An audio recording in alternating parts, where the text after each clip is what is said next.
Welcome to Friday Night Fantasy. I'm your host, Joshua Cole Allen, live here on Bucks Report, partnering up with FTN Network for all your fantasy, season-long, daily, and betting needs. Let's bring on our co-host, Chris Meany here. Hey, Chris, how you doing this week? How's everything going, my man? Hey, Joshua, what's happening? Happy Friday to everybody out there. Thanks for taking the time to hang out with us. Football, we are here, man, and the injuries are here too. There's a lot of big names, as you know, who are already ruled out for week 2, which got underway last night. A little Joe Burrow, Baker Mayfield, interesting game. And you got the Bucks here, 8-point favorites against Carolina. I like their chances this week. Yeah, man, I'm just so happy football's back. That first week, I mean, you had the Chiefs and Houston open it up, but the full slate of Sunday games and then the doubleheader Monday night really just like it's here. Football's back. Obviously, that game last night was very interesting. Joe Burrow looks pretty good. I think he's going to have a successful career in this league as long as they can maybe shore up a little bit more offensive line help. AJ Green looked like a ghost of Christmas past. I don't know what he was doing out there. But yeah, we're headed into week 2, full steam. Buccaneers, some injuries on that side of the ball. Some good things and not so good things last week. Let's start off with the Bucks talking fantasy there. Guys, if you have comments or questions for me or Chris, make sure you throw them out there. And so Chris Godwin, concussion protocol. He was limited in practice today, but he is listed as doubtful. If you own Chris Godwin, what is your backup plan? Do you think he'll start? What are you thinking? What's going on in your mind right now, Chris? Yeah, I don't think that Godwin is going to play. I think that Godwin owners need to start looking for another option. I have a lot of shares of Godwin. I've already done that myself. And unfortunately, it was a top 5 matchup really for him at the position. Mike Evans is in the smash spot this week as well. He was a full participant in practice coming off the hamstring injury. I know he played last week, but we expect him to be full go in what is a better spot for him for sure. Last week going up against Marshawn Lattimore. I'll just stick with the Bucks for a second, and I think Scotty Miller is pretty interesting. And last week, 6 targets, 5 grabs. The 6 targets was 1 behind Godwin for the team high, and the 5 grabs 1 behind Godwin for the team high as well. 73 yards. It's an easy completion for Tom Brady. We've seen Tom Brady before. Just pepper guys that he likes, who can run nice routes and that he can rely on with good hands. And that's what we're seeing so far with Scotty Miller in another good spot, right? So one of our cool tools over at FTN, the wide receiver quarterback matchup tool, Jeff Ratcliffe's baby. Mike Evans is in a great spot, but so is Scotty Miller. Assuming that Chris Godwin was going to play, it doesn't even really matter. So I think you can start there. This is, again, the Bucks are favored here by 8 points. They're going to have a lot of success. I don't want to take too much away. Last week, losing to the Saints. The Saints, they're a legit football team, Super Bowl contenders. Tampa Bay will be there as well. But this is a really good spot to get the offense going. Tom Brady's probably going to hook up with Mike Evans, and he can hook up with Scotty Miller a few times too. But as we go through some more injuries, you could be in a big-time pinch this week because there's a lot of big-time wide receivers who are out. But I think we should start there with Scotty Miller and give him a little bit of love. Yeah, I definitely think he's someone who has shown up all season long. In training camp with Tom Brady, they started out, on fire at those workouts before training camp started, and the chemistry just built and grown. You saw last week he did some good things out on the football field. I think that continues this week, especially if Godwin can't go. Even when Godwin does return, and you have both Mike Evans and Chris Godwin fully healthy, I think he's going to have a role in this offense. But other people are kind of asking, here's one right here. We heard about the tight ends. OJ Howard had a quite little day, but what about Gronk? Why didn't they use Gronk more? It might just be, I hadn't played football in a long time, right? Yeah. That's the starter, I would say. They're getting OJ Howard involved too, who, I failed to mention, who I think we should give a little bit of an upgrade too. They run a lot of 2 tight end sets. They could run the football. They can use both of those guys, but Gronk is going to be very touchdown dependent. I think I said that, in week 1, the very first show with you, Joshua, is that, a lot of tight ends are, but I don't feel like he's going to be heavily involved in this offense just when they get down to the red zone. And if you're a Gronk owner, you're really just hoping for that he finds the end zone and gets you a touchdown. I projected him for about 35 catches this year, and I was thinking that, maybe 35% of those would be touchdown catches for him. So honestly, if you own Gronk and you're starting him and you weren't able to get, a Dallas Goedert off the wire, a Logan Thomas, who, I like, we'll get into another guy as well. I think that you play him this week, and if he doesn't do anything for you, you need to start looking at other options. I really would, honestly. he's not even ranked as a top 12 tight end for me this week. So I wouldn't. If Goddard was out there for whatever reason, Logan Thomas is somebody that I'm going to talk about a lot on this show for Washington playing Arizona. It's an up-tempo game, probably going to be a lot of points. And he was heavily targeted, 8 targets, and in the red zone last week too. So honestly, sitting here, it is 2020. It feels weird to say Logan Thomas over Rob Gronkowski, but you need to start having other options as kind of on your radar as a backup plan. Yeah, and just to speak on Logan Thomas too, the Arizona Cardinals set up the most points at tight ends going back to last year. So definitely is a good matchup for him. Dwayne Haskins seems like he likes him, kind of that security blanket. You want to see more of Terry if you're an owner like I am. But Logan Thomas is definitely a good option on the waiver wire. I was able to snag Dallas Goedert this week, so I'm kind of happy about that. But sticking with the Bucs, also, this running back tandem they have there, it's going to turn into those things. I think you flip a coin, who's going to have the most yards any given week, any given night. You saw a heavy dose of Ronald Jones last week. Do you think we see more Leonard Fournette involved? Are you touching this backfield? If you're a fantasy, are you starting any of them in the flex or what's your take on the backfield? I don't think you could start Leonard Fournette now. I think you could start Ronald Jones. And again, as I said last week, I felt like this was going to be his backfield for the first couple of weeks. And then it would only be a matter of time before Leonard Fournette takes over. I mean, you don't sign Fournette if you're not going to use him. Obviously, I don't feel like the Bucs felt all that comfortable with the running back situation. They draft Keyshawn Vaughn. They sign LaShawn McCoy, having Ronald Jones on the roster. But I don't want to take anything away from what he did. It was a pretty solid game from 66 yards on the ground, 17 carries. He had 30 opportunities, 3 targets, and 2 grabs. This is a really good matchup. The Carolina Panthers allowed the most rushing yards, the most fantasy points to backs. They were dead last in rush DVOA. It was just a prime spot to run the football. And we saw Josh Jacobs. We loved Josh Jacobs last week. And he had a monster game, right? He got the end zone a couple times, and they were able to run all over Carolina. So I think Fournette's going to be a little bit more involved. I would expect him to get more than 5 carries if they are up in this game. It might be a really good time to use him. But I'm not there yet. I don't think that you can start him unless you're in maybe a 14-team league and he was a flex spot. You could have potentially lost Le'Veon Bell. You could have lost James Conner is probably going to play, but you could be in a tough spot at the running back position. We'll just say that. So I think in 14-team leagues, you can think about him. But in 12-team leagues, I think I would still roll out Ronald Jones. I don't have a lot of shares myself, but I would play him against Carolina. No Luke Kuechly, right? This defense isn't as good last year, and they weren't all that good last year. Yeah, not to mention Kawan Short, their defensive tackle, is out this week. Plus their second-round pick, Yetur Gross-Matos, is out as well.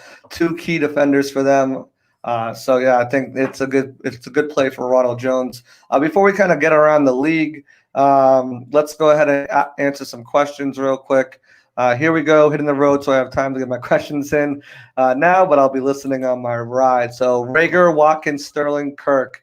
Injuries hit me hard. Start 2. I think you have to start Sammy Watkins, don't you? Right. Even if it was just one game. It's just that offense. It's a tough spot against the Chargers. I do like their secondary, even though they lost Derwin James, but I would play Sammy Watkins for sure. And I think the other guy I'm going to go with is Christian Kirk. I think that, Arizona's going to score a few points against Washington. I really like their team total. It's at 26.5. Kyler Murray is in a really good spot this week. I wouldn't be shocked. I wouldn't be surprised if he finishes like the QB 1, 2, or 3. So I think I would go with Kirk, even though he really didn't do a whole lot last week. It was a lot of DeAndre Hopkins, but this is a really good spot against Washington secondary. They can get after you, but their secondary is fairly weak. See, I would think that with the game that Slayton had, Sterling will get a little bit more open looks. A guy was supposed to be the number 1. It looks like Slayton's going to take over that spot very, very quickly. But yeah, I like Christian Kirk. I've liked him for a couple of years now. There's just so many weapons in Arizona. That's what scares me with that. But I think you can't go wrong with obviously Watkins, but Kirk or Sterling. But yeah, I definitely lean a little bit more Kirk than I do Sterling for myself. Josh Rivera, another question: Ronald Jones or Cohen, PPR flex? I would go with Ronald Jones there. It is a good spot against the Giants. I expect Montgomery to have a pretty good game. He should carry the rock, about 15 times, and he caught a couple passes last week. So I'll go with Ronald Jones just because it's Carolina, and I just expect him to have a lot of success running the football. Okay, another question. We have Malcolm Brown, Dobbins, Judy, Mike Williams, or Deshaun. 0.5 PPR flex, touchdown heavy league. Touchdown heavy league. I think I like him Brown there after last week, but what are your Yeah, thoughts? I think so. He's somebody that I'm going to fade in the DFS community anytime that there's a heavy, hot waiver wire pickup and somebody's coming off a pretty good game. They tend to be pretty trendy. It's a tough spot against the Eagles. They're really good against the rush, but I will lean Malcolm Brown. As we saw last week, he had a couple of red zone rushing attempts, actually. One that he ran in and then a target that he caught for a touchdown. So he looked really good, and the Rams line looked really good as well. So I'll lean Brown, but Dobbins was close to me because I think he ends the end zone as well, but I'll go Brown. I think Dobbins ends up taking over that backfield very sooner rather than later. And with Cortland Sutton looking like the return, I think that's some balls away from Judy. I do like Mike Williams. I think that he's a little bit more healthy, should get some more looks. And Deshaun's just one of those wild card long bomb touchdown type of guys. He's not going to be a consistent. He's not a possession guy.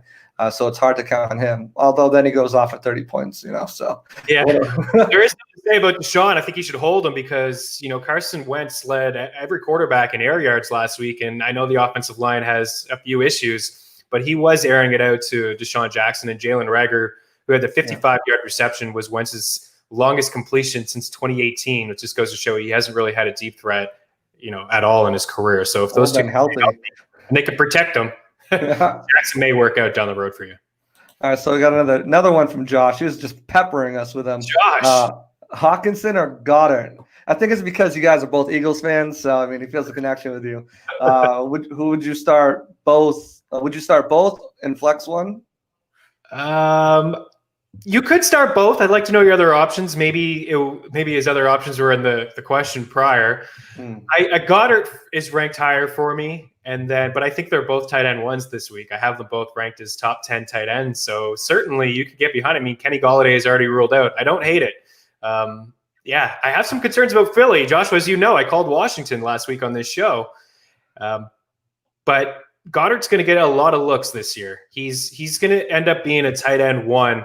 Hopefully you don't have him and Ertz on the same team, but this is a strategy I could get behind with both of them. I could see them in real life moving on from Ertz at some point if they get a decent offer, because I think Goddard's going to slowly take over that number one position if he already isn't. We'll go through the comments a little bit more. Go Bolts, obviously. Big Tampa win last night, yeah.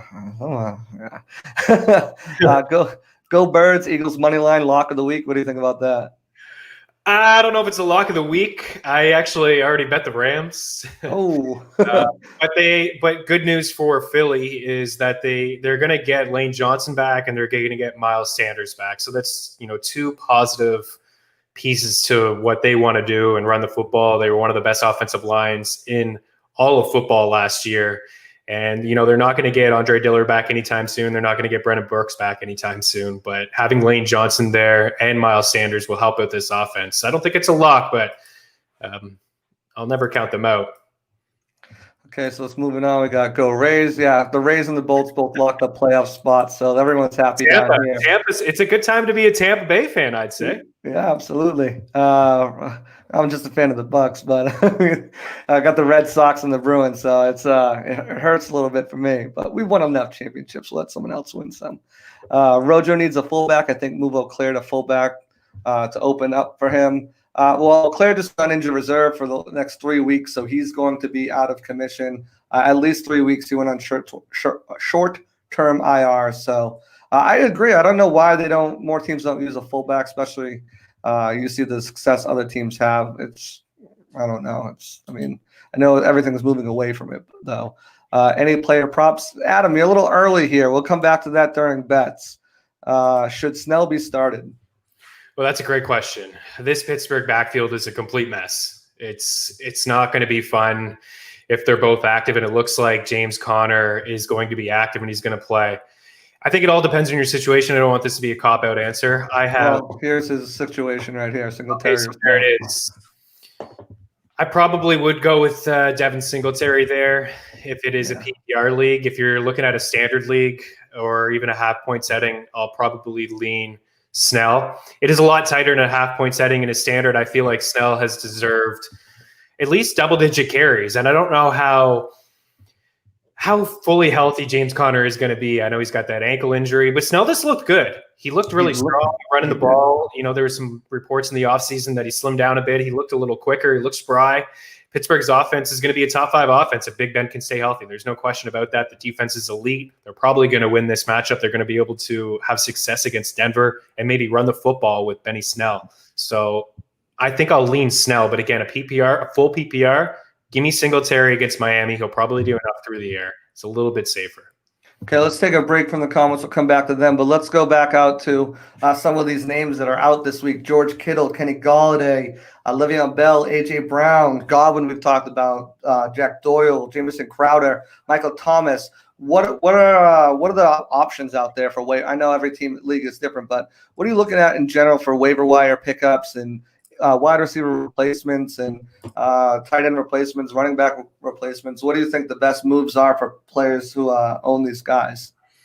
Yeah, so, I mean, you brought up Mike Williams. We'll just kind of start at the top. I mean, his ownership is only 50% in Yahoo leagues. Christian Kirk, 53% Yahoo leagues. We'll start there, but there's probably a chance those people are already grabbed. I mean, Paris Campbell hovered around the 50% mark as well. I'm not a big fan of Phillip Rivers, but this is a good spot against the Vikings. We just saw Aaron Rodgers, torch that young secondary. And Paris Campbell had 9 targets, 6 grabs, working underneath, 71 yards. I think he's a solid play this week. And then we could dig a little bit deeper. I mean, Robbie Anderson is up against the Bucks. I don't fully love that, but listen, 8 targets, 6 grabs. I think Tampa Bay is going to have some success. They'll probably have to throw the football a little bit there. As we continue to dig even deeper than that, we can go to Corey Davis. I mean, let's just start. I mean, that's the biggest thing when you see somebody go down. Who's the guy that's going to step up? Who is the next man? And Corey Davis actually had a pretty good game last week. And Corey Davis is a first-round pick, and he is a very talented wide receiver. He just hasn't been able to put it together yet in his career, working with Marcus Mariota and stack boxes. They didn't have an accurate quarterback. They couldn't run the play action. They've been able to do that now for the last, 16 games that Ryan Tannehill has been the starter. Corey Davis, 8 targets, 7 grabs, 101 yards up against Jacksonville. Really good matchup for him. He's only owned in 28% of Yahoo leagues. He was owned in 3% of Yahoo leagues 24 hours ago. So he's really jumped up over the past day or so. I think he's a good play. I think he's a top 35 wide receiver. That's where I would start. We already mentioned Scotty Miller, but I think he's interesting in deeper leagues. Go ahead. No, go ahead. I was going to say, what about guys like Rashad Perriman, Keelan Cole? Those guys are still kind of out there hovering around, Cole Beasley. And then some of these rookies, Van Jefferson, Justin Jefferson, Brandon Ayuk. I know a lot of these guys are still available. What are your thoughts on those guys as well? Yeah, I was going to get to Perriman with Crowder, right? So Crowder is out, and he got the ball a ton. He had a lot of, his target share was huge last year, especially down the stretch and in the red zone. And he had a lot of work in week 1. So Perriman is going to get a ton of play. I expect all the offense to kind of go through him and Chris Herndon with no Lev Bell too. I don't think I'm there with Keelan Cole. I think that was maybe just potentially a one-off. I would expect Chark to be there and Chenault to get more involved. So I'm not there yet. I think Van Jefferson is a nice little stash, but can't feel comfortable rolling him out with only 3 targets and 1 grab in the last game. You want to dig deeper with that Jets team, maybe Chris Hogan. We're really digging deep here. I don't know if anybody's listening they're in 16-team leagues, but Chris Hogan, top 30 in routes run among wide receivers last week, played a bulk of the snaps. Easy completion for Sam Darnold. They're going to be in tough against San Fran. So those are a few. Hey, if Henry Ruggs doesn't play, he didn't practice on Friday. I know that Braylon Edwards is in a really tough spot, could get Lattimore, but these are the type of players. Traycon Smith, right? Another, Michael Thomas goes down. Who's the next man up with the Saints? These guys are going to get they're going to see a usage bump because of that. They're now like number ones on their own team. I don't think they can handle top coverage, but there's something to be said about volume. Like Cole Beasley, like you mentioned, he's a guy that usually gets about 7 targets a game. Against Miami, it's a good spot. Exactly. And then, with Le'Veon Bell out and some of these other running backs questionable, are you jumping on the Joshua Kelly train or what's going on with that? I own Kelly in quite a few spots. I'm probably not going to start him. Up against the Chiefs, they're probably going to have to throw the football. I like what he did in week 1. He found the end zone. He got some carries. He's definitely the guy over Justin Jackson, but Austin Eckler, as much as people still want to complain about Eckler, he still finished top 5 in carries. He still had 19. I know he only had the 1 target, 1 catch. I think we said last week, he's just not going to get 100 targets and 90 grabs this year. It's just not going to happen. But again, there's something to be said about volume. 19 carries is nice. You play in the Chiefs, you're going to have to come back from behind. Let's be honest, Mahomes is going to have his way. He's going to score some points. So Eckler could catch a few balls. So I'm in on Kelly as a stash. Peyton Barber, the same sort of deal. Washington's going to be forced. Michael Turner now, once you get close to the goal line, he's going to vulture. Sure, it is, and he's going to do it all year to Antonio Gibson. He really is. This. Bucs fans know this, right? Last year they used him in the red zone. Bruce Arians, he had 10 red zone rushing attempts in week 1. Nobody had more red zone rushing attempts than Peyton Barber. He's going to get them, not Gibson, but Gibson's going to be involved catching balls because, again, they're going to have to play catch up against Arizona. Yeah, I definitely it's one of those. I think it's Michael Turner. I think, just down in the red zone, he's going to get you a touchdown, maybe a game, and he might be some guy that you have to start. He might get 3 yards, but he's going to get you a touchdown. So you might have to look at that. What about tight ends? I mean, Kittle's out. Jack Doyle's out. We know Philip Rivers loves his tight end. We didn't see too much on the stat sheet, but Kittle's a big name to watch. Are you on the Ed Reed, or are you jumping on? You mentioned Herndon. Are you jumping on him as well? What are your thoughts over there? Yeah, I would rank them. I would rank the guys that could potentially be on the waiver wire like this: Dallas Goedert, TJ Hawkinson, Jonnu Smith, Noah Fant, Mike Gesicki, Logan Thomas, Herndon. That's kind of how I would rank them. No Jack Doyle. Mo Alley Cox, no thanks. Not interested. Won't go there. I think, honestly, if you're an Ebron owner, you're a Gronk owner, you need to start looking elsewhere, like to a Logan Thomas or to a Jonnu Smith, right? I mean, it's not going to all go to Corey Davis with A.J. Brown out. So Jonnu Smith is in a nice spot as well. And, if you're playing DFS and you're playing multiple lineups with, a lot of people, Jordan Reed is going to get an uptick with George Kittle out. So he is a good tight end, right? It's just been concussion issues with him over the past few years. He could step in against this Jets team and catch 4 or 5 balls, and I don't think anybody would be shocked. Yeah, I definitely don't think so either, especially breaking in that rookie. I know they just signed Mohamed Sanu, but how limited is he going to be? Brandon Ayuk, it looks like he's going to play this week. Deebo Samuel still kind of banged up. So, I mean, there's really no one there. Jordan Reed has been there the longest and is the most veteran on that team. I look for a lot of rushing from that team. But, I mean, I think you could definitely see an uptick. So we're going to jump out of here. We'll answer a couple questions, then we'll jump right into daily fantasy and talk about some of the best lineups you can have. Let's get into some of these questions. Eric Scott says Deontay Johnson, Sammy Watkins, AP, Gibson, or Chenault at flex. A lot of options there. Yeah, a lot of options. Give me Deontay Johnson. Yeah, okay. Right. I mean, I mentioned earlier this top 5 offense that I believe it will be if Big Ben stays healthy. Good spot. Targeted him. Looked his way. A lot going on in Pittsburgh. I like it. Yeah, I like Deontay Johnson a lot. Taylor Allen, what's up, babe? Eric Scott, I remembered you. What's everyone think of my new team name, Joe Godert? Classic movie. That's a good one. That's a good one. I like Goddard, so that is a good one. You did wish I listened, and I didn't bet the birds. He was talking about your Rams bet. Eric Scott, haha, thanks, Tay. Almost forgot. You're the best. Rob Roller, Eckler, Rojo, or Mostert? Ooh, it's a good one. 1 point every 10 yards. Yeah. I would go with Eckler there.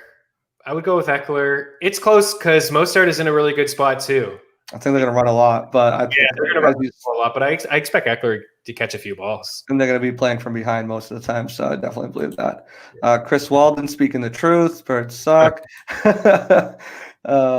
Eric Scott, sorry, AP, Deontay Johnson, Gibson, Watkins, Chenault, or Ingram. I would still say Deontay Johnson over Ingram. What about you? Yeah, I don't think it changes. I'll lean Deontay Johnson. Exactly. Should I start AP? And then he Snell, AP, Kirk, and a flex. Which one? I like Christian Kirk in that. I mean, AP could get into the end zone. But there's just so many guys there in that backfield. And they're all talented. Kerryon Johnson, he's a talented back, just hasn't been able to stay healthy. DeAndre Swift, you saw a lot of him. Should have caught the game winner. Matt Stafford said it's not going to deter him from going his way. And then we've talked about the Snell Connor thing. But what are you thinking in that scenario right there? Yeah, I'm just going to take the upside in Kirk. I think this is going to be a Kirk week. I really do. I'm interested in DFS, and I'll roll him out there. If for whatever reason, if you hear, Adam, that Connor can't suit up and can't go, It's no question. So there you go. That answers that next question. What about Snell in Pittsburgh? Yeah, Connor looks like he's going to go, so I'd keep him on your bench. But if for some reason game time decision he decides he can't go, I'd look for him. I do like what Anthony McFarland can bring, but I'm not sold on him yet to start. Yeah, I think you'd have to see a couple more injuries. Yeah, Johnny Dean, start him. He'll get the snaps with Connor out. If Connor's out, Connor hasn't been officially ruled out. So I do agree, though, with that comment that Snell is guaranteed to get some snaps. I would expect Johnny to get, at least 10 carries. I expect them to be up in this game. And if they are going to run out the clock, they're going to run it out with a healthy Snell and not a James Conner. He is going to get some play. It's just a frustrating situation. I don't really like to roll with committees. Yeah, it's very tough. Thoughts on Higbee and Deontay Johnson? We were just talking about that with Miami's backfield. Good luck picking who's going to get the ball that week. Thoughts on Higbee and Deontay Johnson? I still like Deontay Johnson over Higbee. I don't know about you. Yep, same. I just think higher ceiling, more upside there. Exactly. I think it's going to be Big Ben's new favorite target. Juju's going to be Juju, but I think Deontay Johnson's really going to shine out in this offense with Big Ben there. Is Connor out for sure? Not for sure. Johnny's saying yes. I don't know if something's changed. It just came down. I mean, if it just came down and he's out, then you want to go Snell. I'm not seeing anything myself. Yeah, I don't see it either. But yeah, if he's out, definitely Snell. With Snell there, no need to feel to rush Connor back. I agree. That's what you think should be the case there. What time is their game? 1 o'clock? Yeah, I don't see anything. It says he's healthy, so I mean, we'll see. But I mean, obviously, something to monitor. If you have Snell, make sure that you are ready to go at 12:55 and throw him in there. Snell or Akers? I'll go with Snell there. Yeah, this is like I said earlier with Brown, right? I was kind of hesitant with Malcolm Brown there. The Eagles, one thing they do really well is stop the run, and it's clearly Malcolm Brown's backfield for now. So I would go with Snell over Akers. I think Akers will catch some balls out of the backfield more, but I think Snell's got a higher upside. And like you said, coming down to the end of the game, running out the clock, they're going to go with Snell. So we'll get some more. Eckler all day. I think Eckler's going to have a great game. Ronald Jones, Malcolm Brown, or Keenan Allen flex. I'm going to go Keenan there. I don't know how you don't start Keenan. I think he is going to get his balls every week, and I think he's a smart play. What about you? Yeah, I wouldn't be discouraged if I was a Keenan and Allen owner. Last week was not what you wanted to see. They're going to run, at a slow pace all year long. But like I said earlier, Tyrod Taylor is not going to have a choice but to throw the football more this week because Kansas City's going to put up some points. So give me Keenan. Exactly. Eric Scott, thank you, fellas. You guys are the best. Keep up the good work. Thanks, Eric. Appreciate it. Thank you. Rick Hughes, Johnny, you just said Connor is out, and they're saying Connor is in. I'm confused. Connor is in as of right now. Monitor the situation. 12:55. Make sure you're checking your fantasy app if you have Snell and throw him in there if Connor is out. But as of right now, it looks like he's out. Benny Snell should be the Steelers' starting running back going forward, and current running back for the Pittsburgh Steelers broke loose in the second quarter. The Steelers immediately made Snell the go-to back from the Pittsburgh insiders. Johnny Dean lives in Pittsburgh, so he's hearing different things in Pittsburgh, probably that we aren't. But with that, let's jump over into daily fantasy, FTN daily. Let's talk about some of the daily lineups that you want to see this week. Go ahead, Chris, break that down for these people. All right, I'll give you guys a couple, cash game plays, a couple plays that I like that I think that will be strong for you. Hopefully we can build off last week because we had Devontae Adams and Josh Jacobs. We had Josh Allen and not Joshua, and all three did pretty well. So hopefully we can gain some steam here. If anybody is new to DFS, we have lots of great tools over at FTN Daily. A lot of great articles. We're going to have our exposures there so you know exactly who we're playing. We're not just saying to play these people just for the sake of playing them. We're going to have a lot of exposure to them. So I'll start up at the top. This is kind of a chalky play, an obvious play, but before you do that, Chris, why don't you tell them all the information they need to go there? I use the tools myself because I'm a member there now. But why don't you break down everything that they can get before we get into the daily? Well, we'll start with the free tools. I mean, there's no excuse, right? I mean, head over to ftndaily.com. I mean, you can see air yards. I'm on there right now. I'm seeing, who had the most air yards at, quarterback. I mentioned Carson Wentz, 520, Matt Ryan, 407. We'll get into Matt Ryan in a little bit and just some wide receivers as well. And, it's just a great tool to see, if you're playing DFS, you really want to shoot for the upside. You want guys who are, kind of boomer bust like Deshaun Jackson. Obviously, if you're playing cash in smaller contests, you want to go for guys who are going to get a lot of targets. Their ADOT average depth of target may not be huge, like a Julian Edelman or Robert Woods. These guys may not have huge ADOTs, but they're a little bit safer players. You know that they're going to get some volume. But a guy like AJ Brown, 1,000 yards last year on 40 some odd grabs, yards per catch through the roof, ADOT through the roof, a big play guy, somebody that caught 5 balls in week 1. And I hear a lot of owners complaining, and then you look at his overall numbers, and it's only the 4th time in his career that he had a game when he catches 5 balls. So these are boomer bust players, but we have a lot of tools that can help you out through the process. I already mentioned the wide receiver cornerback tool is elite. It's unbelievable. You're going to see the best match possible. But I'll start with, again, some of the free tools. As I mentioned, air yards, strength of schedule. We have team stats, consistency report. We also have like our premium tools. I mentioned the exposures, the cheat sheet. We have an NFL optimizer, which is going to help you construct your lineups. We have some projections there going to help you determine which values are there, which game stacks you want to get involved with. We have pace and situation tools. It's very key to know, as I said earlier, the Colts want to play at a slower pace. The Chargers want to play at a slower pace. Well, how about like the Falcons, who are dropping back and playing 45? Matt Ryan is always near the top in terms of just drop backs, 3rd most in football last year. So we have just a lot of cool statistics, fantasy points versus position. As I mentioned earlier, the Carolina Panthers struggled last year against running backs, allowed the most fantasy points to backs.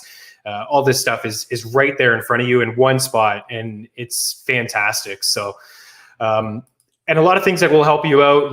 Again, I'll go back to that matchup tool, and you can just see like DeAndre Hopkins in an absolute, great spot this week. Green, and Devontae Adams as well in a really good spot. Allen Robinson, just a little sneak peek there for you of, a couple wide receivers. Not breaking any news. Those guys are really good wide receivers, but, they're in really good spots. So heading back over to DFS for the week, a couple articles written up by a couple smart people at FTN. And then one of my favorite plays that I'm going to have there, as you check out the website, is Ezekiel Elliott. Ezekiel Elliott's safe. He's a guy that's going to touch the ball 20 times, catch a few balls, maybe out of the backfield, get some red zone looks. Like, he led Dallas in red zone targets last year. Jason Witten was right there with him. He's gone. I expect CeeDee Lamb to help out. But this is a high total game, and that's the one thing I look at when I start DFS is I want to look, and I said this, I think, with you last time, Vegas, they build big buildings. They have a lot of success doing that. They know what's going on. I think you should start with totals and team totals, where the point's going to come from. Atlanta and Dallas. Just like last week, we hit the over on Seattle and Atlanta. There's going to be a lot of points scored in this game. So I think Ezekiel Elliott is really worth your money. Christian McCaffrey against Tampa Bay, $10,000. He's a fade for me this week. I know he had a couple touchdowns against them last year. Now but explain fade to the people who are just starting. So fade would be just, I'm going to avoid him. I'm just not going to have anything to do with him in my lineups. I'm just going to avoid him altogether. I think the Bucks, last year they played Christian McCaffrey pretty well in the 2 games. So I'm just going to avoid him, and I'm going to play Ezekiel Elliott. So that's one running back that I really like. Another running back that's, interesting to me as well is I'll go to this Arizona Washington game a couple times. I'm going to go to this game a lot. And I think the obvious plays will be Kyler Murray and, maybe DeAndre Hopkins. But if you want to get away from that, I think Kenyon Drake is in a pretty good spot to have some success as well. Catch a few balls out of the backfield. You want to get completely nuts. I think Chase Edmonds is going to get involved too. So just have a nice fast-paced offense that I like. They run a lot of plays, as you'll see in our pace tool too. So those are definitely backs that stand out. But if you want to get just safe, there's 2 backs you could start your lineup with, Ezekiel Elliott and Derrick Henry. They're going to touch the ball probably 50 times combined. The offense is going to run through Henry with no AJ Brown. So that's where I would start at the running back position. Yeah, definitely. I think that the way you build your lineup, you want to make sure you look at those points. I got a question here from one of my buddies. Sends me a text message that goes, "What's a $1 million lineup for DraftKings this week?" So he's looking for you to do all the work for him. Promo code MENIFTN. We have some people who have won millions of dollars over there. We have, as I mentioned last week, Two Gun. I mean, nobody's ever won it twice. This guy's won it 3 times, and wow. He wrote a beautiful strategy article last week, just give you his thought process of what he's thinking. And when I mentioned chalk, like Ezekiel Elliott, I mentioned off the top, Malcolm Brown, trendy players, he just gives a nice little, how do you go about those trendy players who are just coming off strong weeks and just trying to think outside the box. It was a fantastic article. And if anybody is just new to playing DFS, I highly recommend it. Yeah, definitely check out everything that they provide because there's a lot of good stuff on there. I've tried my luck at DFS. I won like $4 before, so I'm gonna start heading over there and looking at those lineups because they're the ones that are gonna be able to help you guys get the best things. Let's go back to some of these comments. Christopher Cole, hey, what's up, guys? What's going on, my man? How's everything doing? Thanks for tuning in. Appreciate it. Chris, promote yourself. How can we follow you? Usually use that for the end, but we'll promote himself right now too. And if you're just joining us, I'll just tell you, welcome to Friday Night Fantasy. Bucks Report partnered with FTN Network. We got Chris Meany, one of the best fantasy analysts out there, and I'll let him promote himself. Oh, wow. Nice words there from you, Joshua. I wouldn't go that far, but thank you for the compliment. And yeah, at Chris Meany, just keep it simple. At Chris Meany, MEANEY. Eeny, meeny, miny, mo. Just, pumping out content all the time there. So if you give follow on social media, you'll see a lot of my work. Yeah, absolutely. If you follow me, I retweet their stuff as well. So make sure you're following one of us because it won't be hard to find the other. Is it a good idea to start the Bucks defense this week? Says Christopher Cole. Yeah, I think so. I think you could start them, right? Teddy Bridgewater. He does take care of the football, but I like the Bucks defense. I think it's on the rise. I got him as a top looking right now. I thought I was going to say top 12. They're ranked 13. So yeah, I think you can definitely play them. Yeah, I definitely think that they're on the up and up. Obviously, Shaq was cast with the friendly ghost last week with sacks and everything like that. But when you got a guy named Carlton Davis shutting down Michael Thomas, and you have a defensive linebacking core in front that's shutting down Alvin Kamara, besides those garbage time, both that garbage time throw from Taysom Hill, they were held to 49 yards total from scrimmage. Obviously, Kamara got the 2 touchdowns, but I think they'll do a pretty good job against this Carolina offense. I think that they can hold Christian McCaffrey. It's going to be hard for DJ Moore and Robbie Anderson and Curtis Samuel to beat them. So that's just my take on it. Eric Scott says, sorry I came in late. Would have totally forgotten if it wasn't for the great Taylor Allen. TFN, it's FTN. FTN Network right there. FTN Network scrolling on the bottom. FTN, guys. Fantasy Something Network. It's FTN Network, guys. Fade the noise. But yeah, FTN Network. You can check all the sites out. FTNBets.com. FTNDaily.com, FTNFantasy.com. We'll give some props towards the end of the show, but there were a lot of successful picks last night for sure with the FTN team. I'm telling you, a lot of smart people over there. That's beautiful. Eric Scott, not bragging, but I got QB1 and running RB1 and 2, Russ, Jacobs, and Zeke. Nice. Yeah, that's a pretty good combination. I love Josh Jacobs. I took Josh Jacobs at the end of round 1 above a lot of good available players, and last week he made me not regret it. So I think he's going to be just have tons of volume there. He caught 6 passes. Yeah, that was crazy too. For 60 some odd catches. Don't think it's going to happen, but that's a huge plus. 6 catches, and probably going to have to throw the ball to keep up to the Saints this week. So maybe a few more. Exactly. 3 touchdowns though. Yeah. Johnny Dean says I got Jackson. Hold on one second. What we got here? Mr. Unlimited. I don't know what that's about. Yes, I put the Ravens defense on the bench this week for the Bucks. So yeah, cool. I like the Bucks. I don't know if I'd put the Ravens defense on there.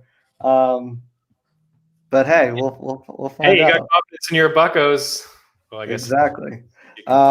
So yeah, let's break down a little bit more. If you guys have any more questions, send them over this way. We have a couple more minutes to talk about daily fantasy. So any sleeper picks that are going really cheap right now that you think you can plug in and potentially get a lot of touches, get a lot of looks?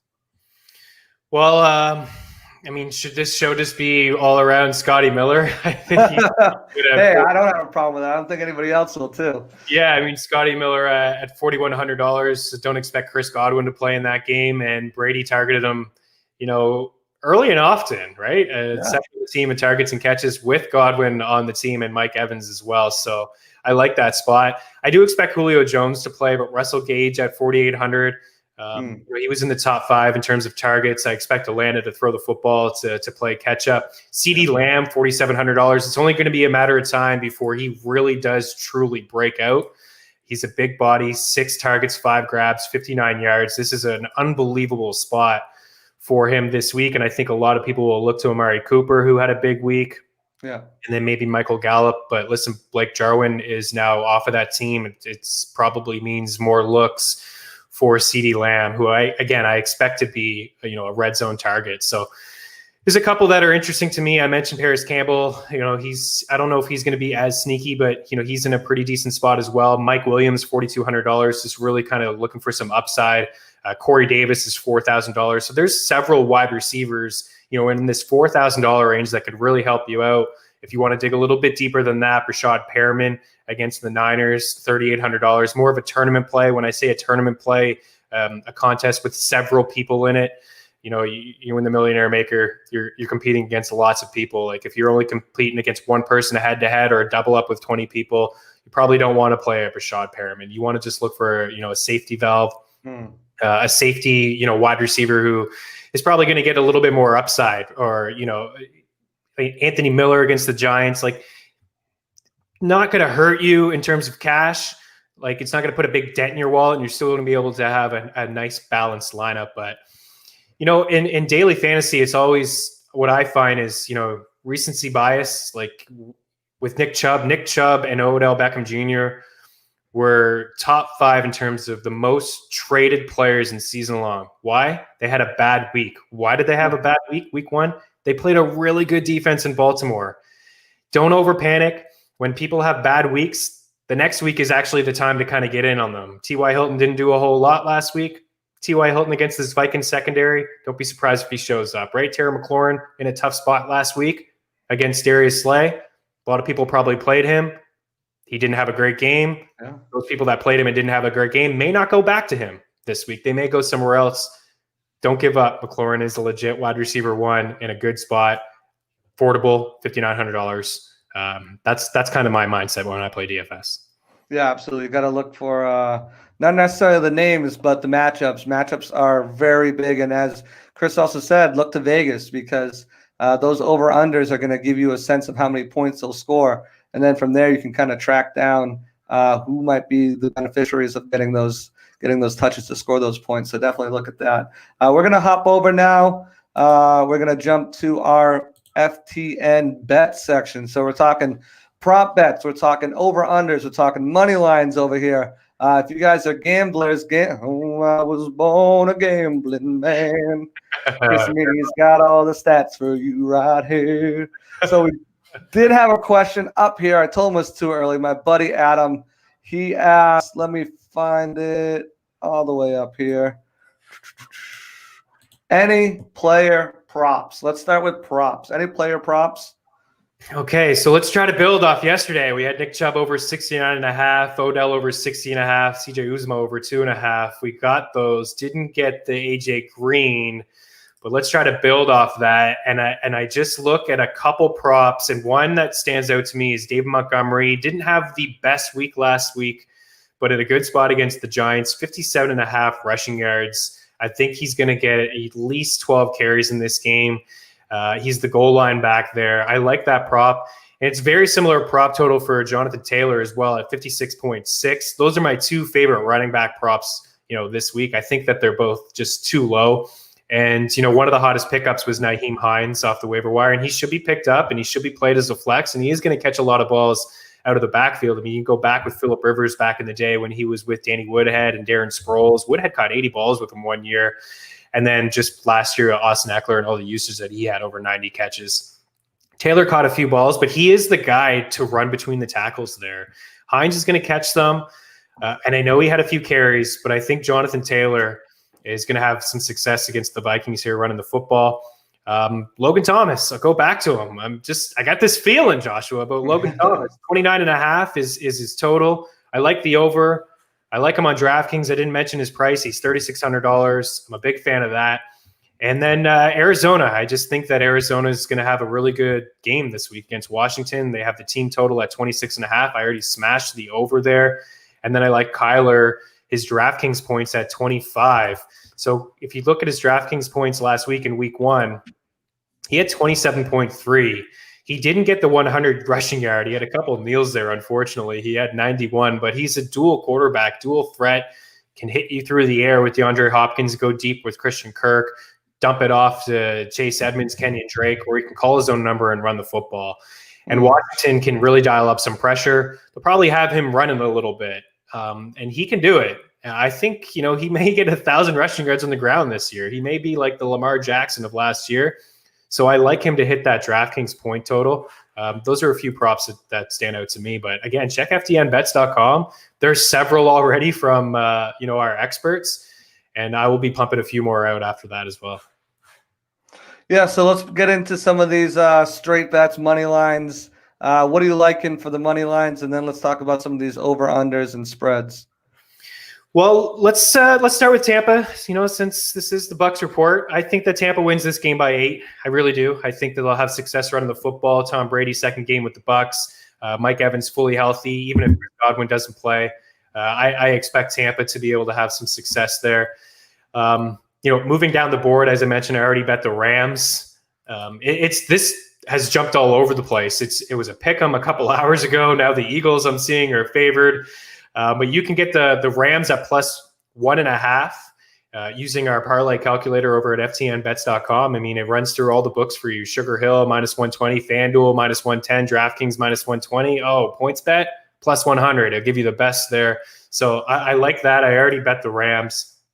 I think that they're going to have a lot of success just getting at Carson Wentz. Unfortunately, for the question earlier about the Birds and the Eagles fan out there, I think Baltimore rolls as well. 7 points is a lot to win by a touchdown, but I just feel like this is an absolute elite team, a great defense. They're going to have a lot of success getting at Deshaun Watson. I don't think Deshaun Watson is going to be a top 10 quarterback this week. I know that he is Deshaun Watson. He can run around and hit Fuller, but I think he's going to have a lot of guys in his face this week. I'm not a huge fan. The money line, there's a lot of heavy favorites this week. So they're really I bet San Fran minus 5.5 earlier when it started, and they're now 7-point favorites. You can't pick them on the money line. They're minus 312. Same with Tampa. You're just not going to get any volume there at, any value there, rather minus 345. Pittsburgh, I like minus 327. It's just not going to happen. But I do feel pretty confident in those teams like San Fran, Pittsburgh, Tampa to win by a touchdown. And if you're looking for totals, where are the points going to come from? I think we're going to see some. I think we're going to see quite a bit actually in that Dallas game, and we're going to see 53.5. Can it get there? Do you think? I think it might. I think so too. We're talking about that Atlanta secondary, which obviously got taken advantage of last week. And, we already talked about the Cowboys and their studs there with Cooper, Gallup, and also CeeDee Lamb, Ezekiel Elliott there. They're going to score some points, and then it's going to come to looking at the Atlanta Falcons having to throw some points too. And they have a really good group there too with Julio, Calvin Ridley, and Justin Gage all finished with 100 yards last week. So I think it's going to be a shootout, one of those games where they're going back and forth. And I think I really like the over right there at 53. Yeah, it's a lot of points. It does feel like, oh my goodness, will it get there? But I think that it really will. And on the other side, Dallas, they're missing a few bodies. Lee and Vander Esch, they're already, struggling defensively. They couldn't stop the run last week. So I would expect Atlanta to be able to score some points, and Dallas certainly will be able to score some points. So again, I know it feels like a lot, but that is a total 28-24 game. I could definitely see something like that happening. Yeah, for sure. And there you go. There's your over. So I like it. I definitely agree with you there.